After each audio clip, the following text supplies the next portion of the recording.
मेलाया जोब्बाय नै जोंहा दिनैनिफ्राय गैला जा हाब्रु जाखाबायमोनलै गैला मेलाया जोब्बाय बोखारजोब्बाय नै दा मेलाया सानथाम जानानै जोब्बाय आरो जोंना मेलाया बोखारजोब्बाय मानसिफ्रा नै बोखारलागासिनो मालाय गाव गावनि दुखानखौ हाब्रु जालाजोब्बाय सेस जेरावबो अखा सानथामावबो अखा हाजोबदों मेला जानाय जायगाखौ नायफैदोंमोन आं ओमफ्राय मेलायावथ' खेबहोआखै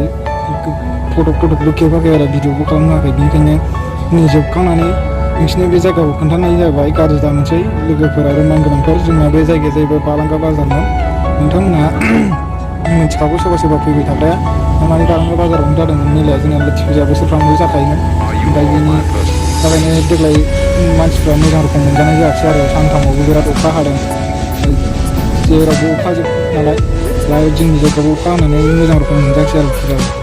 नङाबाथ' बिराद गिदिर जायोमोन जोंना मेलाया दा बेखिनियानोमोन आं नोंसिनो मेलायाव खोन्थानो सानबाय थादोंमोन नाथाय मेलायाव भिडिअ खालामनायनि एलाउड गैया बेनि थाखायनो खोन्थानो हायासै गाज्रि मोननाङा लोगोफोर दा बेखिनियानोमोन दिनैनि भिडिअ नोंथांमोनहा मोजां मोनदोंबा साफ्रोमबो गावबा गावनि लोगोफोरनो शेयार खालामना होबानो जाबाय दा बेखिनियावनो दोनथ'बाय बाय बाय लोगोफोर